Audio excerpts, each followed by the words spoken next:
আসসালামু আলাইকুম প্রিয় দর্শক শ্রোতা, আশা করি সবাই ভালো আছেন। স্টপ চর্চা বিডি চ্যানেলের পক্ষ থেকে সবাইকে আন্তরিক শুভেচ্ছা ও অভিনন্দন। আজকের পর্বের আলোচ্য বিষয় হচ্ছে সন্তানের সম্পত্তিতে বাবা মা কত অংশ পাবে। অর্থাৎ কোনো সন্তান যদি মারা যায়, সন্তানের মৃত্যুর পরে সন্তানের যে রেখে যাওয়া সম্পত্তি, সেই সম্পত্তিতে তার জীবিত বাবা মা কত অংশ পাবেন। এই প্রশ্নটি প্রিয় দর্শক শ্রোতাদের মধ্য থেকে অনেক জনেই করেছেন, তাই মনে করলাম যে এই প্রশ্নের উপরে একটি ভিডিও তৈরি করা উচিত, তাহলে সবাই বুঝতে পারবেন। তো প্রিয় দর্শক শ্রোতা, আমার কাছে অনেকে অনেক ধরনের প্রশ্ন করে, তখন আমি বুঝতে পারি যে এই ভিডিওটি তারা সম্পূর্ণভাবে দেখেন না, টেনে টেনে দেখেন। যখনই ভিডিওটা টেনে টেনে দেখা হয়, যেই অংশটা আপনি দেখতেছেন না সেই অংশটার ভিতরেই আপনার প্রশ্নের উত্তর রয়ে গেছে। কিন্তু পরবর্তীতে অনেক শ্রোতা ভাই বন্ধুরা আছে বিরূপ মন্তব্য করেন, এটা ঠিক না। আপনি যদি প্রয়োজন মনে করেন তাহলে আমার এই ভিডিওটা না টেনে সম্পূর্ণ ভিডিওটা দেখবেন এবং আপনার ভালো লাগুক খারাপ লাগুক তখন আপনি মন্তব্য করবেন এবং কমেন্টস বক্সে জানাবেন। চেষ্টা করব এর থেকে আরো ভালো কোনো বিষয় নিয়ে ভালো ভিডিও তৈরি করে আপনাদের সামনে উপস্থাপন করার জন্য। তো প্রিয় দর্শক শ্রোতা, আমাদের মূল পর্বে ফিরে যাবার আগে উত্তরাধিকার সূত্রে যারা ওয়ারিশ হন তাদেরকে নিয়ে দু একটি কথা বলবো। সে বিষয়টি হচ্ছে যে আমরা কিন্তু সব সময় জানি যে সমাজে, আমরা যে সমাজে বসবাস করি, এই সমাজে যখন একজন ব্যক্তি মারা যান তখন তার এই মৃত ব্যক্তির যে সম্পদ, সেই সম্পদ যখন বন্টন করা হয় ওয়ারিশদের মাঝে, তখন অনেক ক্ষেত্রে দেখা যায় বাবা মা তাদেরকে বাদ দিয়ে এই মৃত ব্যক্তির স্ত্রী সন্তানরা তাদের নিজেদের সম্পত্তি বন্টন করে তারা ভাগ বটরা করে নিয়ে ভোগ দখলে থাকেন, কিন্তু বাবা মাকে কোনো অংশ দেন না। তার পাশাপাশি আত্মীয় স্বজন এবং সমাজের কিছু মানুষ আছে, তারাও কিন্তু এই রেখে যাওয়া সন্তানদেরকে সাপোর্ট দেয় যে এই মৃত ব্যক্তির বাবা মা কোনো সম্পদ পাবেন না। তো এই বিষয়টি কিন্তু ঠিক না। সন্তান ছেলে হোক বা মেয়ে হোক, যেই হোক না কেন, যেই মারা যাক, এই মৃত সন্তানের সম্পত্তিতে অবশ্যই তার বাবা মা কিন্তু সম্পদের অংশ পাবে। একজন ব্যক্তি যত সময় জীবিত থাকে তার সম্পত্তি তার ইচ্ছা মতো যা কিছু তিনি তাই করতে পারেন। তিনি এই সম্পত্তি বিক্রি করতে পারেন, ওয়ারিশদেরকে না দিয়ে তিনি বিক্রি করতে পারেন, তিনি কাউকে হেবা করে দিতে পারেন, কাউকে দান করে দিতে পারেন। তার ইচ্ছা মতো তিনি যদি মনে করেন তার এই জমি, কৃষি জমিতে উনি ধান চাষ না করে পুকুর তৈরি করবেন, তাও করতে পারেন। উনি যদি মনে করেন ওনার বসত ভিটার উপরে উনি কুড়ে ঘর না করে একটি বিল্ডিং নির্মাণ করবেন, তাও উনি করতে পারবেন। আমি বোঝাতে চাচ্ছি যে প্রকৃত মালিক যিনি জমির, উনি মৃত্যুবরণ করা না পর্যন্ত কোনো উত্তরাধিকার সৃষ্টি হবে না এবং কোনো ওয়ারিশও সৃষ্টি হবে না। তাহলে ওই জীবিত ব্যক্তির সম্পদ কিন্তু কেউ পাবে না, বাবাও পাবে না, মাও পাবে না, ছেলে সন্তান ভাই আত্মীয় স্বজন যত কিছু আছে কেউ পাবে না। যখন তিনি মৃত্যুবরণ করবেন তখন উত্তরাধিকার সৃষ্টি হবে। এই সম্পত্তি কে পাবে, কার কাছে যাবে, এই বিষয়টি নিয়ে কিন্তু প্রশ্ন চলে আসে। অনেক আশা করে থাকে মৃত ব্যক্তির সম্পদ আমি পাবো কিনা। তো এই বিষয়টি নিয়ে কিন্তু আজকে আলোচনা। তো এখন একজন ব্যক্তি মারা যাবার পরে তার সম্পত্তি বাবা মা কত অংশ পাবেন। ছেলে মারা যাক, মেয়ে মারা যাক, যেই মারা যাক না কেন, এই মৃত ব্যক্তির সম্পত্তিতে যদি জীবিত বাবা মা জীবিত থাকে অবশ্যই অবশ্যই কিন্তু বাবা মা ওয়ারিশ হিসাবে সম্পদ পাবেন। আমরা এই বিষয়টি নিয়ে আলোচনা করব। প্রথমে চলে যাব বাবার কাছে। মৃত ব্যক্তি যখন পৃথিবী থেকে চলে যান, এই মৃত ব্যক্তিকে কেন্দ্র করেই কিন্তু সম্পদ বন্টন করা হয়, কারণ সম্পত্তিটাই মৃত ব্যক্তির। তো এই মৃত ব্যক্তির যে সম্পদ, এই সম্পদ প্রথমে আমরা বাবা কতটুকু পাবে সেই বিষয়টি জেনে নেই। যদি মৃত ব্যক্তির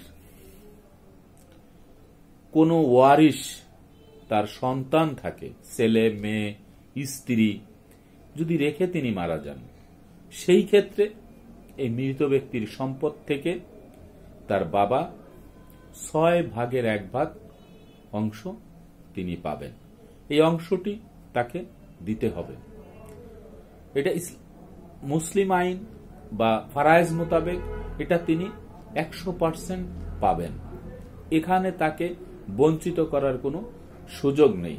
তার মানে স্ত্রী সন্তান যদি থাকে তাহলে মৃত ব্যক্তির যে সম্পদ, অর্থাৎ তার ছেলে যে সম্পদ রেখে গেছেন, এই জীবিত বাবা 6/1 পাবেন। এখন আসা যাক যে এই মৃত ব্যক্তি যদি কোনো সন্তান রেখে না যান, তাহলে বাবা কত অংশ পাবেন?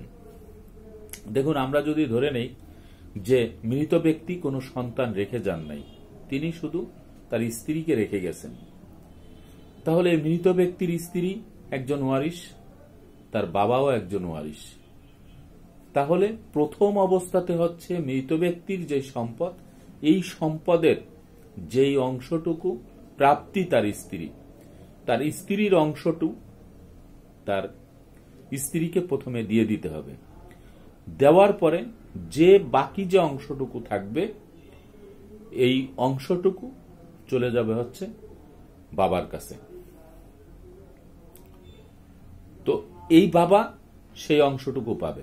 তাহলে যদি মৃত ব্যক্তির সন্তান স্ত্রী তারা যদি থাকে তাহলে 6/1 পাবে।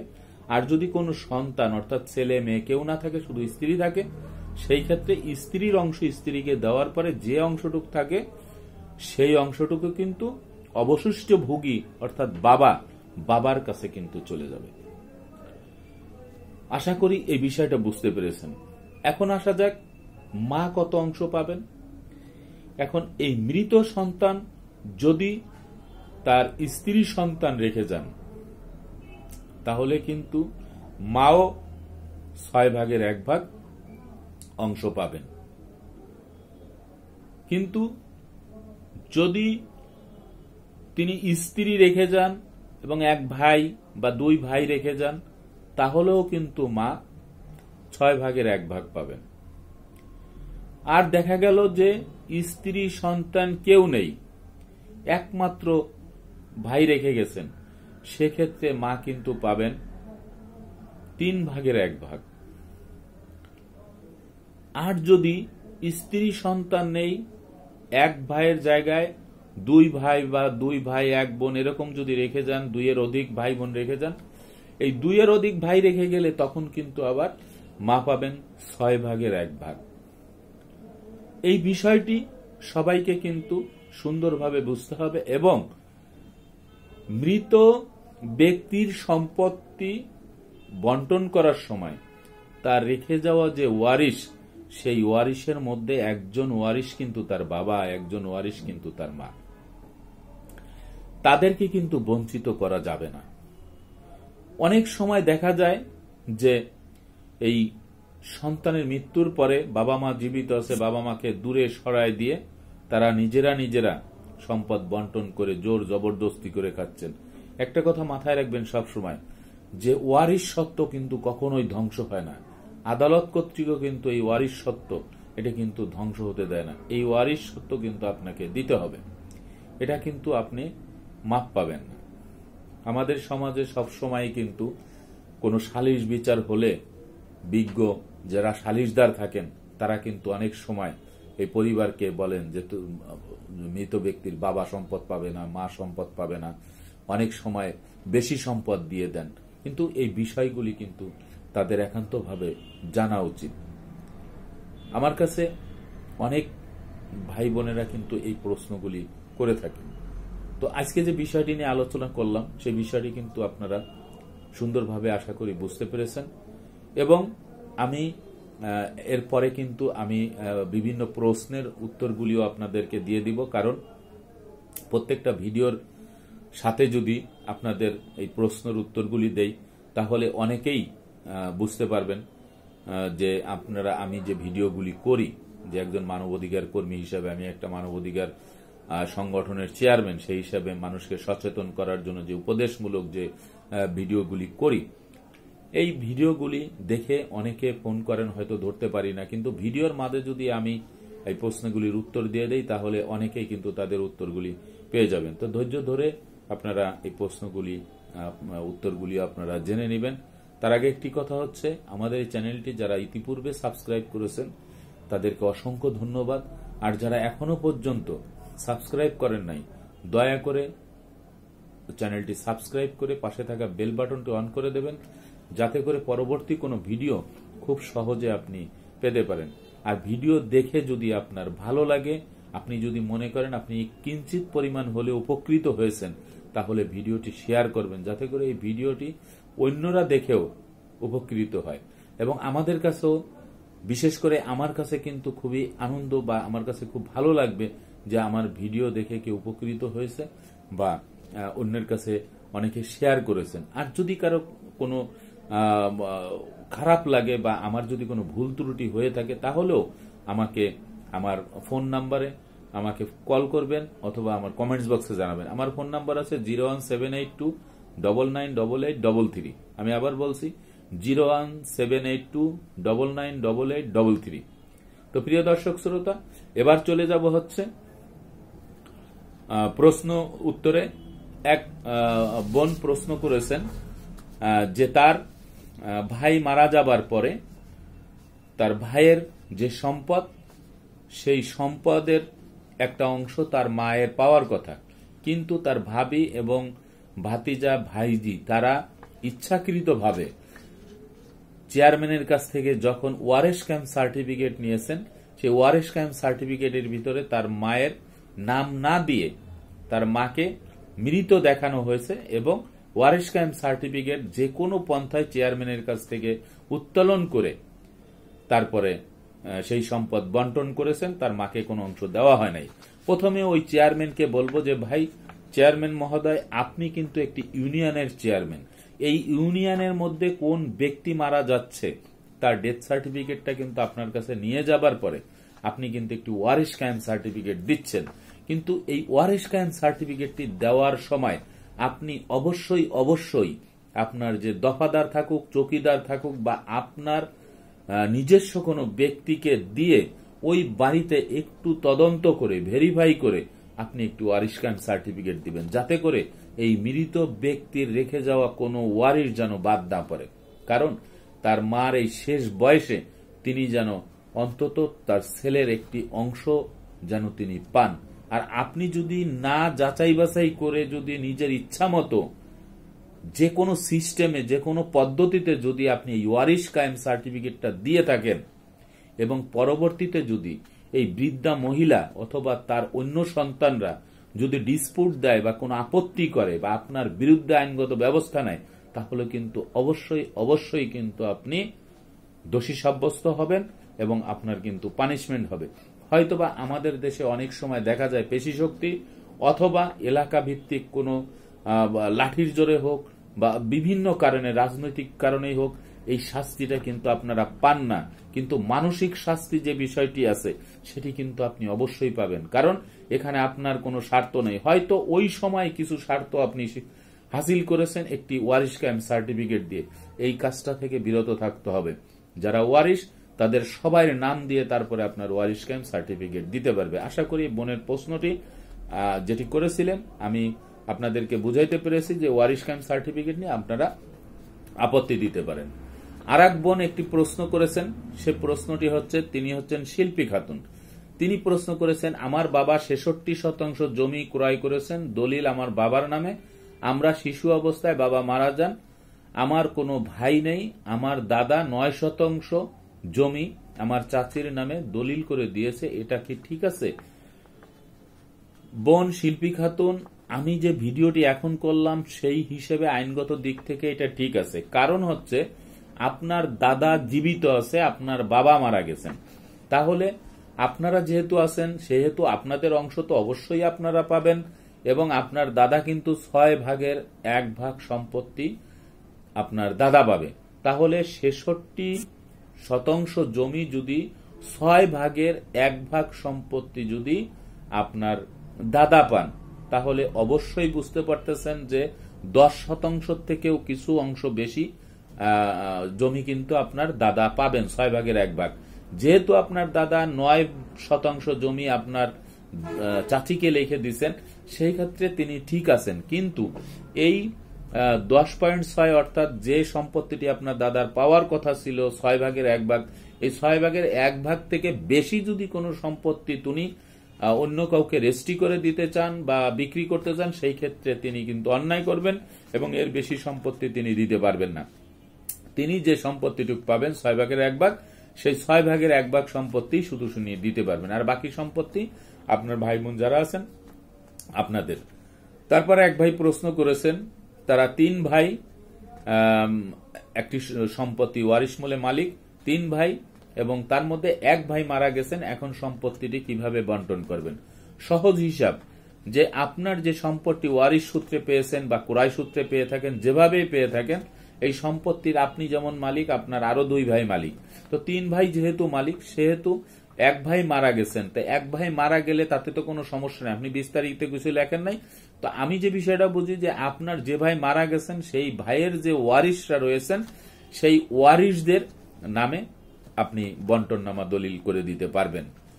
এবং আরেক ভাই এজাজ খান, তিনি প্রশ্ন করেছেন যে 40 বছর ধরে আমরা জমি ভোগ দখলে আছি, কোনো দলিল করতে পারিনি, এখন অন্য যে কোনো একটি রাজনৈতিক দলের নাম বলেছেন, তিনি আইসে জমি ছাড়তে বলতেছেন, এই ক্ষেত্রে আমরা কি এই জমির পাবো? তো ভাই এজাজ খান, আমি সব সময় একটি কথাই বলি যে দেখুন, একজন মানুষের এখন বর্তমানে বাংলাদেশে একজন মানুষের সবচেয়ে বড় পরিচয় হচ্ছে তার পরিচয়পত্র, তার পাসপোর্ট, এইগুলি কিন্তু বড় পরিচয়। তেমনি একটি জমির কিন্তু মূল পরিচয় হচ্ছে তার দলিল, এবং এই জমিটি কার সেইটি প্রমাণ করে হচ্ছে দলিলে। তো দলিল যদি আপনার না থাকে, তো রেকর্ড তো আপনার নামে হবে না। এখন এখানে যদি এরকম হয়ে থাকে যে ওয়ারিশ সূত্রে সম্পত্তি পেয়েছেন, আপনারা হয়তো কোনো দলিল করে নেন নাই, যে রেকর্ড মূলে মালিক আপনার বাপ দাদা চাচা, এরকম যদি হয়ে থাকে, তাহলে অবশ্যই আপনি আইনগত দিক থেকে সহায়তা পাবেন। আর যদি আপনার কোনো না থাকে, দলিল না থাকে, আপনি টাকা দিছেন, সবকিছু ঠিক আছে, হ্যাঁ, কিন্তু দলিল করে নেন নাই, এখন দলিল করে না নিলে এই সম্পত্তির যিনি দলিল দেখাবে তিনি প্রকৃত মালিক। হ্যাঁ, যিনি এই জমি দাবি করতেছে তার কাগজপত্রগুলিও দেখতে হবে।